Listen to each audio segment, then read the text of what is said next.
এইভাবে যে ঝিঙে আলু রান্না করা যায়, খেতে অসাধারণ হয়। গরমে তৃপ্তি করে সব ভাত খেয়ে নেবে। তাহলে ভিডিওটি স্কিপ না করে পুরোটা দেখার অনুরোধ রইল আমি কিভাবে করলাম। নমস্কার বন্ধুরা, আপনারা দেখছেন cooking house of Anima. Title আর থাম্বনেল থেকে তোমরা বুঝেই গেছো কি করব। হ্যাঁ, আজকে আমি ঝিঙে আলুর একটা রেসিপি করব। সবাই তো সবার মতন করে, আমি যেইভাবে করি সেটাই তোমাদের সাথে শেয়ার করব। তার জন্য একটা কড়াই বসিয়ে দিয়েছি, কড়াইটা গরমও হয়ে গেছে। এই রান্নাটা আমি করব সর্ষের তেলে, তার জন্য আমি দিয়ে দিলাম সর্ষের তেল।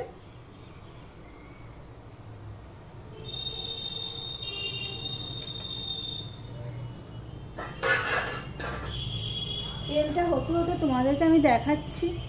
এখানে আমি নিয়ে নিয়েছি ঝিঙে, আলু, টমেটো, এগুলো আমি কেটে নিয়েছি। ঝিঙে আলুর এই রেসিপিটা থাকলে গরমে তৃপ্তি করে খাবে। আর এখানে নিয়ে নিয়েছি দেখো পেঁয়াজ কেটে।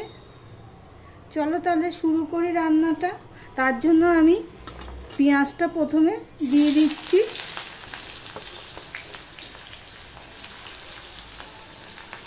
ভিডিওর শুরুতেই একটা লাইক দিয়ে কন্টিনিউ করো বন্ধুরা। আর দিয়ে দিচ্ছি দুটো কাঁচা লঙ্কা। এবার পেঁয়াজটা আর কাঁচা লঙ্কাটা আমি একটুখানি ভেজে নেব। দিয়ে দেবো আলুটুকু। দেখো বন্ধুরা, আলুটা কেটেছি ঠিক এইভাবে ছোট ছোট করেই কেটেছি। এবার আমি আলুটা দিয়ে দিলাম। পেঁয়াজটা কিন্তু একটুখানি ভেজে নিয়েছি।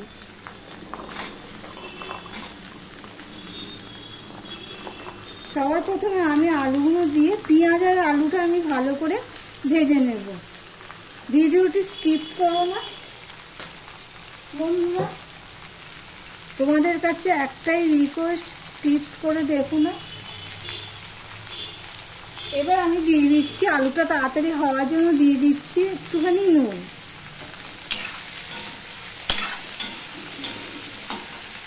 দিয়ে এবার আমি ঢাকা দিয়ে দিয়েই ভেজে নেব।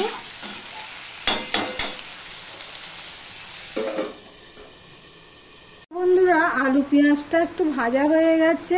এবার এর মধ্যে আমি দিয়ে দিচ্ছি অল্প একটুখানি করে দিয়ে দেবো লঙ্কার গুঁড়ো। ঠিক একটু এইটুখানি লঙ্কার গুঁড়ো আমি দিয়ে দিলাম। দেখো বন্ধুরা, আলু পেঁয়াজটা ঠিক এরকম ভাজা হয়েছে। পেঁয়াজটা দেখো, সামান্য একটু লঙ্কার গুঁড়ো দিয়েছি। তোমরা চাইলে এটা দিতেও পারো, নাও দিতে পারো। এবার এটাও আমি একটুখানি ভেজে নেব আলু পেঁয়াজের সাথে।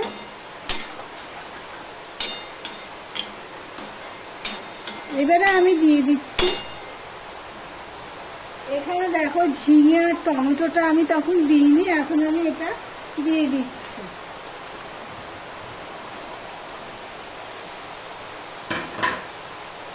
ঝিঙে আর টমেটোটাও দিয়ে দিচ্ছি। এবার আমি এখানে নুন টুন দেবো না, পরে দেবো। এবার আমি মিডিয়াম টু লোতে রেখে আমি ঢাকা দিয়ে দিয়ে এটা ভেজে নেব ঝিঙে আলুটাও। ভিডিওটি এই পর্যন্ত যারা দেখছো লাইক দাওনি, চট করে একটা লাইক দিয়ে কন্টিনিউ করো বন্ধুরা। এবার আমি আবারও ঢাকা দিয়ে দিলাম। দেখো ঝিঙেটা অনেকটাই মজে গেছে। এবার আমি দিয়ে দেব নুন।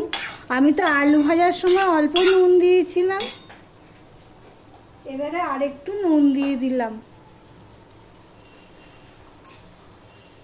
আমি একদমই হলুদ ব্যবহার করিনি, তবে আমি এই তরকারিতে পরিমাণে কম দেবো হলুদটা। অল্প একটু হলুদ দিয়ে দিলাম। দিয়ে নুন হলুদ দিয়ে ভালো করে আমি মিশিয়ে নেব। আলু তো সিদ্ধই হয়ে গেছে, ঝিঙেটা আরেকটু হতে হবে। দেখো তোমাদেরকে দেখাচ্ছি, দেখেছো আলুটা সিদ্ধ হয়ে গেছে। আমার ভিডিওটি যদি ভালো লেগে থাকে প্লিজ লাইক কমেন্ট শেয়ার করে দিয়ে। যারা নতুন বন্ধু ভিডিওটি দেখছো প্রথম, তাদেরকে বলবো সাবস্ক্রাইব করে পাশে থাকার জন্য। সবগুলো সিদ্ধ হয়ে গেছে। এবার আমি দিয়ে দিচ্ছি পোস্ত বাটা। অফ ক্যামেরাতে আমি পোস্তটা বেটে রেখেছিলাম, সেই পোস্তটা আমি দিয়ে দিলাম। মিক্সিটা ধুয়ে আমি অল্প একটু জল দিয়ে দিলাম। তাহলে তোমরা বুঝতেই পারছো আমি কি রান্না করছি। হ্যাঁ, আমি আজকে ঝিঙে আলু দিয়ে পোস্ত দিয়ে করছি। এই গরমের উপযোগী একটা রেসিপি। দেখো তোমাদের সাথে কথা বলতে বলতে সম্পূর্ণটা মেশানো হয়ে গেছে। এবার আমি একদম লো টু মিডিয়ামে দিয়ে ঢাকা দিয়ে রান্না করে নেব। দেখো মোটামুটি সিদ্ধ হয়েছে। আমি প্রায় 3 মিনিট মতন ঢাকা দিয়ে রেখে দিয়েছিলাম। দিয়ে তো ঢাকা আমি একটুখানি মিষ্টি দিয়ে দিচ্ছি। চিনিটা অপশনাল, যে যার স্বাদ অনুযায়ী দেবে, না দিলে নাও দিতে পারো।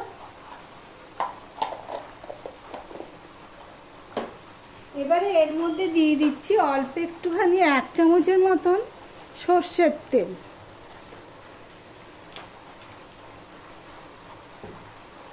সর্ষের তেলটা দিয়ে আমি একটুখানি মিশিয়ে নিচ্ছি ভালো করে, চিনিটাও মিশে যাবে। দেখো বন্ধুরা, দেখতে কি অসাধারণ হয়েছে। এরকম একটা যদি রেসিপি থাকে তাহলে গরমে সবাই তৃপ্তি করে খাবে। পেট ঠান্ডা করার রেসিপি বলতে পারো। দেখো কোনো মশলা নেই, শুধু কাঁচা লঙ্কা দিয়েই করেছি, সামান্য একটুখানি গুঁড়ো লঙ্কা দিয়েছি। দেখো তোমাদের সাথে কথা বলতে বলতে সম্পূর্ণটা ভালো করে মেশানো হয়ে গেছে। এবার যেহেতু সর্ষের তেল দিয়েছি, চিনি দিয়েছি, সেজন্য আমি আরও 1 মিনিট রান্না করে নেব।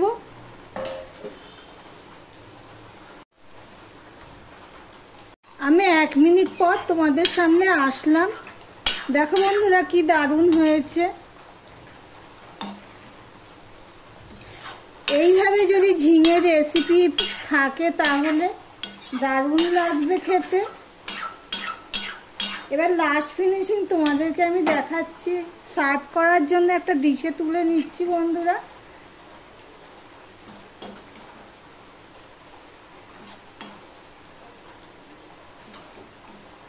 আমার ভিডিওটি যদি ভালো লেগে থাকে প্লিজ লাইক কমেন্ট শেয়ার করে দিও। আর যারা নতুন বন্ধু ভিডিওটি দেখছো এখনো পর্যন্ত সাবস্ক্রাইব করোনি, তাদেরকে বলবো সাবস্ক্রাইব করে পাশে থাকার জন্য। দেখো বন্ধুরা কি দারুণ দেখতে হয়েছে। দেখতে যেমন সুন্দর হয়েছে, খেতেও অসাধারণ হয়েছে বন্ধুরা। তোমরা তাহলে একবার বানিয়ে খাওয়ার অনুরোধ রইল। যারা না বানিয়ে খেয়েছো প্লিজ। তাহলে ভিডিওটি আজকের মতন এখানেই শেষ করলাম। আবার অন্য কোনো সুন্দর সুন্দর রেসিপি নিয়ে চলে আসবো। সঙ্গে থেকো বন্ধুরা।